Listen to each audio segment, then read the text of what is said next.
Hi എല്ലാവർക്കും വിഷ്ണുശാലിനിയുടെ മറ്റൊരു മനോഹരമായ എപ്പിസോഡ് റിവ്യൂയിലേക്ക് സ്വാഗതം. വിഷ്ണു പറയുകയാണ്, അയ്യോ ഞാൻ കുറച്ച് ദൂരെയാണല്ലോ, എന്നാലും സാരമില്ല, മിന്നൽ പോലെ ഞാൻ എത്തിക്കോളാം, 5 മിനിറ്റ് എന്ന് പറയുകയാണ് വിഷ്ണു. അത് കേട്ട് സന്തോഷത്തോടു കൂടി ശരി ശരി എന്നും പറഞ്ഞ് ഫോൺ വയ്ക്കുകയാണ് ശാലിനി. അതേസമയം വീട്ടിൽ ശ്യാമയെ ശുശ്രൂഷിക്കുകയാണ് ശാരികയും ശാരദാമ്മയും. ശാരദാമ്മ ശാരികയോട് ചോദിക്കുകയാണ്, എങ്ങനെയുണ്ട് മോളെ, അവൾക്ക് ഇപ്പോൾ ഗുളിക കഴിച്ച് ഒന്ന് വിയർത്തമ്മേ, പനി കുറഞ്ഞോന്ന് തോന്നുന്നു, ഇംഗ്ലീഷ് മരുന്ന് അധികം കഴിക്കേണ്ട, ശരീരത്തിന് കേടാണ്, കാപ്പി അങ്ങ് കുടിക്ക്, പനിയൊക്കെ പറന്നോളും എന്ന് പറയുകയാണ് ശാരദാമ്മ. ശ്യാമ പറയുകയാണ്, എനിക്കിപ്പോൾ ഒന്നും കഴിക്കാൻ തോന്നുന്നില്ലമ്മേ. അങ്ങനെ പറഞ്ഞാൽ എങ്ങനെയാണ്, ഇത് ചുക്കുകാപ്പിയാണ്, കുടിച്ചേ പറ്റൂ. അവളെ ഒന്ന് എഴുന്നേൽപ്പിക്കുന്ന ശാരികയോട് പറയുമ്പോൾ ശാരിക പിടിച്ച് എഴുന്നേൽപ്പിക്കുകയാണ് ശ്യാമയെ. അതിനുശേഷം ശ്യാമയ്ക്ക് കാപ്പി കൊടുക്കുകയാണ് ശാരിക. ശാരദാമ്മ പറയുകയാണ്, നെഞ്ചിലിപ്പോൾ 2 തീയായല്ലോ ദേവി, ഇവളുടെ പനിയും ശാലിനിയുടെ യാത്രയും, എന്റെ കുഞ്ഞുങ്ങൾക്കൊന്നും ഒരാപത്തം വരുത്തരുതേ എന്ന് പ്രാർത്ഥിക്കുകയാണ് ശാരദാമ്മ. പിന്നീട് ബസ് സ്റ്റോപ്പിൽ ശാലിനി വിഷ്ണുവിനെ കാത്തു നിൽക്കുകയാണ്. നല്ല സ്പീഡിൽ വണ്ടി ഓടിച്ചെത്താൻ ശ്രമിക്കുകയാണ് വിഷ്ണു, പക്ഷെ ടെൻഷൻ അടിച്ചു തന്നെ നിൽക്കുകയാണ് ശാലിനി. അന്നേരം ബസ് സ്റ്റോപ്പിലേക്ക് വന്ന ഒരു കുട്ടി ശാലിനിയോട് ചോദിക്കുകയാണ്, ഹലോ ശാലിനി, ഇതെവിടേക്കാ യാത്ര? ശാലിനി ഇഷ്ടമില്ലാതെ പറയുകയാണ്, എങ്ങുമില്ല, യൂണിവേഴ്സിറ്റി വരെ ഒന്ന് പോകണം. അപ്പോ ഇന്നലത്തെ മീറ്റിംഗിൽ ഇന്ന് IAS മെയിൻ പരീക്ഷയ്ക്ക് പോവുകയാണെന്ന് പറഞ്ഞതോ? ശാലിനി ചോദിക്കുകയാണ്, നീ ഉണ്ടായിരുന്നോ മീറ്റിംഗ് കാണാൻ? ഏയ്, എനിക്കിതിലൊന്നും വലിയ താല്പര്യമൊന്നും ഇല്ല. എന്റെ അമ്മയും ഒരേ കുടുംബശ്രീ യൂണിറ്റിൽ ഉള്ളതാണ്. അമ്മ മീറ്റിംഗിന് വന്ന വിശേഷങ്ങളൊക്കെ പറഞ്ഞിരുന്നു. അത് ശരിയെന്ന് പറഞ്ഞ് ഇഷ്ടമില്ലാതെ തന്നെ ആ കുട്ടിയെ നോക്കിയിരിക്കുകയാണ് ശാലിനി. അന്നേരം അവിടേക്ക് എത്തുകയാണ് വിഷ്ണു. വിഷ്ണു ചോദിക്കുകയാണ്, എന്ത് പറ്റിയടോ, എങ്ങോട്ടാ യാത്ര? സിവിൽ സർവീസിന്റെ പരീക്ഷയ്ക്ക് പോവുകയായിരുന്നു. നാഗർകോവിലാണ് എക്സാം സെന്റർ. KSRTCയിൽ ടിക്കറ്റ് ബുക്ക് ചെയ്തതാണ്. ഇവിടെ എത്തിയപ്പോഴാണ് ഓട്ടോ ടാക്സി പണിമുടക്കാണെന്ന് അറിഞ്ഞത്. കറക്റ്റ് സമയത്ത് തന്നെ ഞാൻ വീട്ടിൽ നിന്നും ഇറങ്ങിയതുമാണ്. ഇനിയിപ്പോ എന്നെ ഒന്ന് ഡ്രോപ്പ് ചെയ്യാൻ പറ്റുമോ എന്ന് ചോദിക്കാനാണ് ഞാൻ വിളിച്ചത്, ബുദ്ധിമുട്ടില്ലെങ്കിൽ. അതിനെന്താ, കേറിക്കോ, ഇപ്പൊ തന്നെ പോകാമല്ലോ നമുക്ക്. വിഷമിച്ച് ശാലിനി പറയുകയാണ്, നോ, ഇനി പോയിട്ട് കാര്യമില്ല. 9:40 ബസ്, ഇപ്പോൾ 9:45. വേറെ ബസ്സിന് പോയിക്കൂടെ? അത് നടക്കില്ല, ഇന്ന് നാഗർകോവിലേക്ക് ഒരൊറ്റ ബസ് സർവീസേ ഉള്ളൂ. ബുക്ക് ചെയ്യാൻ ചെന്നപ്പോൾ അവർ പ്രത്യേകം പറഞ്ഞതാണ്. അതൊക്കെ പോയി കിട്ടി. അന്നേരം അവിടെ നിന്ന് ആ കുട്ടി ഇവരുടെ സംസാരമൊക്കെ ശ്രദ്ധിക്കുകയാണ്. ഇത്രയും കാലം ഉറക്കം വിളിച്ച് പഠിച്ചതും സിവിൽ സർവീസ് പ്രിലിമിനറി എക്സാം പാസ്സായതുമൊക്കെ വെറുതെ ആയി. ഇതോ അങ്ങനെയൊന്നുമില്ല, താൻ സമാധാനമായിട്ടിരിക്കുക, നമുക്ക് വഴിയുണ്ടാക്കാം. 10 മണിക്ക് നമ്മുടെ സ്റ്റേഷനിൽ നിന്ന് ഒരു എക്സ്പ്രസ് ട്രെയിൻ ഉണ്ട് നാഗർകോവിലേക്ക്. ആ ട്രെയിന് പോയാ പോരെ, തനിക്ക് സമയത്തിന് എത്താമല്ലോ. അത് കേട്ട് സന്തോഷിച്ച് ശാലിനി പറയുകയാണ്, എനിക്ക് എങ്ങനെയെങ്കിലും ഒന്ന് നാഗർകോവിൽ എത്തിയാൽ മതി. നാളെ രാവിലെ എനിക്ക് പരീക്ഷയാണ്. ഈ ട്രെയിനിന് പോകുന്നെങ്കിൽ മുൻപേ ടിക്കറ്റ് എടുക്കണ്ടേ? അതൊക്കെ ശരിയാക്കാമടോ, നമ്മുടെ കിങ്കരന്മാരില്ലേ എല്ലാത്തിനും. അത്രയും പറഞ്ഞ് ഫോൺ എടുത്ത് ദാസിനെ വിളിക്കുകയാണ് വിഷ്ണു. അല്ല ദാസ, നീ എവിടെയാണിത്? ഞാൻ ചർച്ച് റോഡിലുണ്ടല്ലോ ആശാനെ, എന്തു പറ്റി? ഇവിടെ അടുത്തല്ലേ റെയിൽവേ സ്റ്റേഷൻ, നീ അവിടെ പെട്ടെന്ന് പോയിട്ട് നാഗർകോവിലേക്കൊരു ഫസ്റ്റ് ക്ലാസ് ടിക്കറ്റ് എടുക്കണം, ഇപ്പൊ തന്നെ. 10 മണിക്കൊരു എക്സ്പ്രസ് ട്രെയിൻ ഇല്ലേ? അന്നേരം ഒന്നും മനസ്സിലാകാതെ ദാസൻ ചോദിക്കുകയാണ്, ആർക്കാ ആശാനെ ടിക്കറ്റ്? എന്റെ അപ്പൂപ്പൻ എന്ന് പറഞ്ഞ് ദാസനെ വഴക്ക് പറയുകയാണ് വിഷ്ണു. പറയുന്നത് കേക്കടാ വൃത്തികെട്ടവനെ എന്ന് പറയുമ്പോൾ ശരിയെന്നും പറഞ്ഞ് ഫോൺ വയ്ക്കുകയാണ് ദാസൻ. നമുക്ക് ഇപ്പൊ തന്നെ റെയിൽവേ സ്റ്റേഷനിലേക്ക് പോകാം, ഇതുവഴി ഒരു ഷോർട്ട് കട്ട് ഉണ്ട്. അന്നേരം ശാലിനി സങ്കടപ്പെടുകയാണ്, അല്ല, നാഗർകോവിലേക്കുള്ള ടിക്കറ്റിനുള്ള പണം?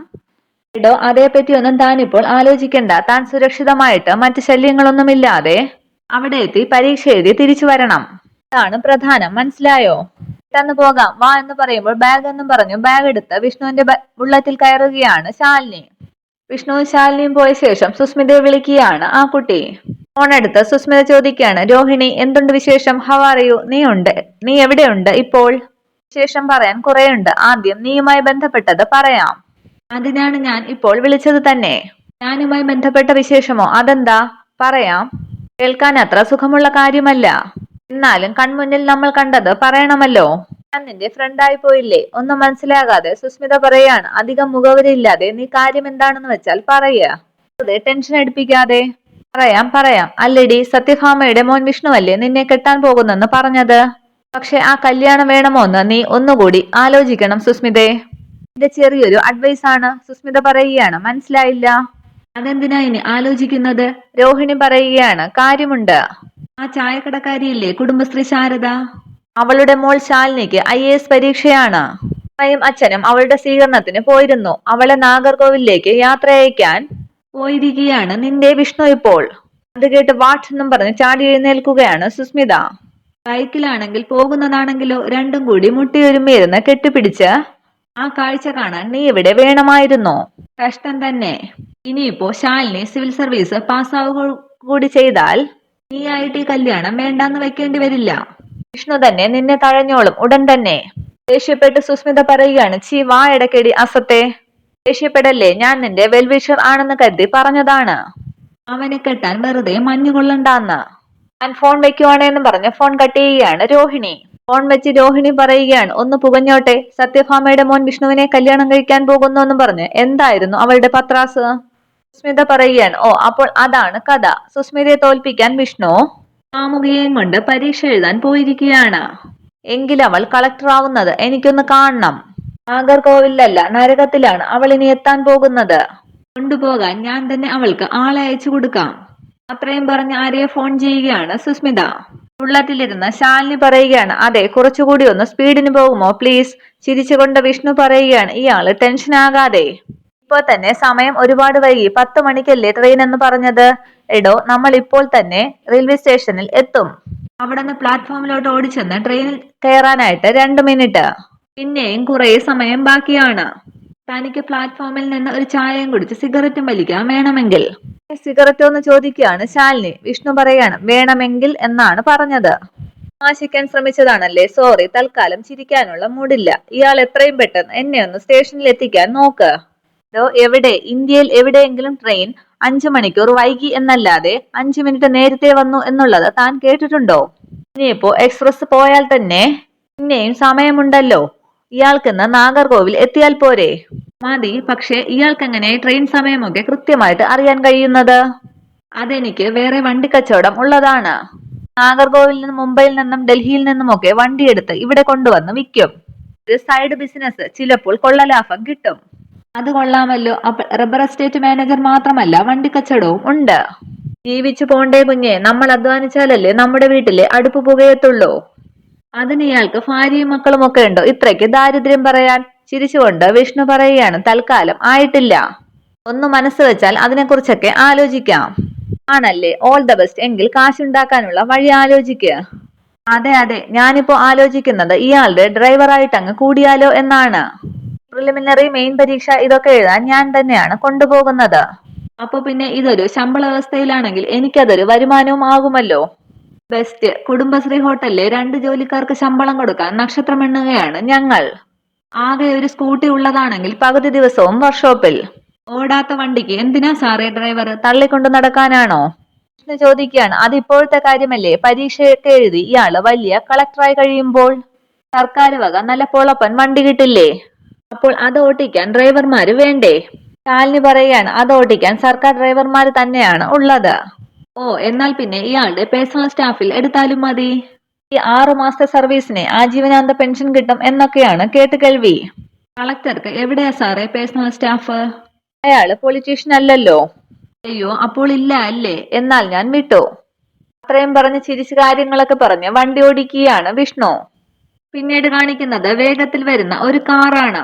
അതിൽ ബാക്ക് സീറ്റിൽ മുഖം തൂവാല കൊണ്ട് മൂടിയിരിക്കുകയാണ് ഒരാൾ. ഡ്രൈവർ പറയുകയാണ്, കക്ഷി വണ്ടിയിൽ കയറിയപ്പോൾ മുതൽ ഉറക്കത്തിലാണല്ലോ.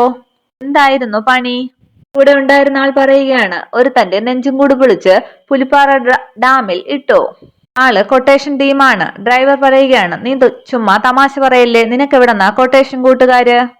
തമാശയല്ല, മട്ടാഞ്ചേരി മാർട്ടിനെന്ന് കേട്ടിട്ടുണ്ടോ നീ? ഉണ്ട്, അതൊരു ഗുണ്ടാ നേതാവല്ലേ, ഇടയ്ക്കിടയ്ക്ക് പത്രത്തിലൊക്കെ വരുമല്ലോ. ആരും, ആ പേര് വരുന്ന ആളാണ് ഈ ഇരിക്കുന്നത്. സുരഞ്ജിത എന്ന് ചോദിക്കുമ്പോൾ പേടിയോടുകൂടി ബാക്ക് സീറ്റിലേക്ക് നോക്കുകയാണ് ഡ്രൈവർ. സംസാരിച്ചുകൊണ്ട് വണ്ടി ഓടിച്ച ഡ്രൈവർ പെട്ടെന്ന് ഷോർട്ട് കട്ടിലൂടെ കയറി വന്ന വിഷ്ണുവിന്റെ ബുള്ളറ്റിലേക്ക് ഇടിക്കുകയാണ്. ഉണർന്ന മാത്തൻ പറയുകയാണ്, വണ്ടി എടുക്കട, 10:30-ക്കാണ് ബസ്. വിഷ്ണുവും ശാലിനിയും ബുള്ളറ്റിൽ നിന്ന് താഴെ വീഴുകയാണ്. പെട്ടെന്ന് വിഷ്ണു എഴുന്നേറ്റ് ബുള്ളറ്റ് നിവർത്തി നിർത്തുകയാണ്. വിഷ്ണുവിന്റെ കാൽ അന്നേരം മുടന്തുകയാണ്. ഡ്രൈവർ പറയുകയാണ്, അയാളുടെ കാൽ ഒടിഞ്ഞെന്നാണ് തോന്നുന്നത്. വിഷ്ണു എന്ന് ശാലിനി വിളിക്കുമ്പോൾ വിഷ്ണു പറയുകയാണ്, ഏയ് കുഴപ്പമില്ല. അയാളുടെ കാലിന് എന്ത് പറ്റി? ഏയ് കുഴപ്പമില്ല എന്ന് പറയുകയാണ് വിഷ്ണു. കുഴപ്പമൊന്നുമില്ലെന്നോ? ദേ ചോര വരുന്നല്ലോ എന്ന് പറയുകയാണ് ശാലിനി. അതേസമയം വണ്ടിയിൽ നിന്നും ഇറങ്ങുകയാണ് മാർട്ടിൻ. വണ്ടിയിൽ നിന്നും ഇറങ്ങിയ ഡ്രൈവർ പറയുകയാണ്, അയ്യോ വിഷ്ണു ആശാനോ, ഇത് പണിയാകുമല്ലോ. വിഷ്ണു പറയുകയാണ് സാരമില്ല, നമുക്ക് പെട്ടെന്ന് വണ്ടി എടുത്ത് പോകാം, അല്ലെങ്കിൽ ഇയാളുടെ ട്രെയിൻ മിസ്സാകും. മാർട്ടിൻ ചോദിക്കുകയാണ് എന്താടാ റോഡിൽ കിടന്ന് അഭ്യാസം. മാർട്ടിനോട് ചൂടാവുകയാണ് ശാലിനി. എവിടെ നോക്കിയാടോ വണ്ടി ഓടിക്കുന്നത്, താൻ ഇത് കണ്ടോ? പിന്നെ വണ്ടിയുടെ നഷ്ടം വേറെയും. ദേഷ്യപ്പെട്ട മാർട്ടിൻ പറയുകയാണ് നിർത്തടി, ഞാൻ ആരാണെന്ന് നിനക്കറിയാമോ? താൻ ആരായാൽ എനിക്കെന്താ? പല്ലടിച്ച് താഴെ ഇടേണ്ട പരിപാടിയാണ് താൻ കാണിച്ചിരിക്കുന്നത്. ചോരയ്ക്ക് ആര് ഉത്തരം പറയും? അന്നേരം ശാലിനിക്ക് നേരെ അടുക്കുകയാണ് മാർട്ടിൻ. അന്നേരം മാർട്ടിനെ പിടിച്ചു മാറ്റുകയാണ് കൂടെ ഉണ്ടായിരുന്ന ആൾ. മാർട്ടിനെ ഒന്ന് നോക്കിയിട്ട് വിഷ്ണു പറയുകയാണ് ശാലിനി വേണ്ട, വിട്ടേക്ക്, നമുക്ക് പോകാം. എടോ, ഇയാളുടെ പരീക്ഷയാണ് നമുക്കിപ്പോൾ പ്രധാനം. ശാലിനി പറയുകയാണ് ഇതൊന്നും അങ്ങനെ വിടാൻ പറ്റില്ല, ഇത്രയും കാണിച്ചു വെച്ചിട്ട് അയാളുടെ ധിക്കാരം കണ്ടില്ലേ. വീണ്ടും മാർട്ടിൻ ചൂടാവാനായിട്ട് വരുമ്പോൾ പിടിച്ചു മാറ്റുകയാണ് മാർട്ടിനെ. ആശാനിങ് വന്നേ, ഞാനൊരു കാര്യം പറയട്ടെ.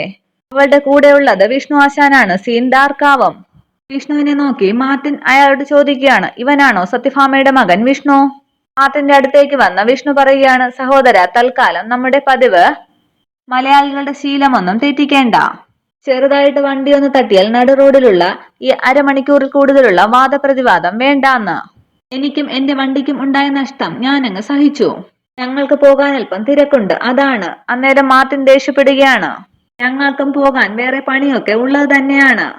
വിഷ്ണു ദേഷ്യം കടിച്ചമർത്തി പറയുകയാണ് എന്നാൽ പിന്നെ പോയാട്ടെ, വണ്ടി ഞാൻ മാറ്റിത്തരാം. വിഷ്ണു വണ്ടി മാറ്റാൻ നേരം മാർട്ടിൻ ശാലിനിയോട് പറയുകയാണ് നമ്മൾ തമ്മിൽ ഒരു സെറ്റിൽമെന്റ് ബാക്കിയുണ്ട്. നിന്റെ ഭാഗ്യത്തിന് ഞാനൊരൽപ്പം തിരക്കിലായി പോയി എന്ന് നീ കരുതിയാൽ മതി. ശാലിനി ചോദിക്കുകയാണ് ഭാഗ്യം ആരുടേതാണെന്ന് സെറ്റിൽമെന്റ് കഴിഞ്ഞാലല്ലേ പറയാൻ പറ്റൂ. ഞാനും അല്പം തിരക്കിലായി പോയെന്ന് നീ അങ്ങ് കരുതിയേക്ക്. എടി നിന്നെ ഞാൻ എന്നും പറഞ്ഞ് ശാലിനിക്ക് നേരെ അടുക്കുകയാണ് മാർട്ടിൻ. വേണ്ടാന്നും പറഞ്ഞ പയ്യൻ പിടിച്ചു മാറ്റി കൊണ്ടുപോവുകയാണ് മാർട്ടിനെ. അതിനുശേഷം വണ്ടി എടുത്തു പോവുകയാണ് അവർ പോയ ശേഷം ശാലിനി പറയുകയാണ് എന്തു പണിയാണ് അവർ കാണിച്ചത്, അവനെ അങ്ങനെയങ്ങ് വിടാൻ പാടില്ലായിരുന്നു. റാസ്കൽ എന്ന് പറയുമ്പോൾ വിഷ്ണു പറയുകയാണ് ശാലിനി, നമുക്കിവിടെ തർക്കിച്ച് ജയിക്കേണ്ട കാര്യമല്ല പ്രധാനം. എടോ, ഇയാൾ നാഗർകോവിലെത്തി പരീക്ഷ എഴുതണം.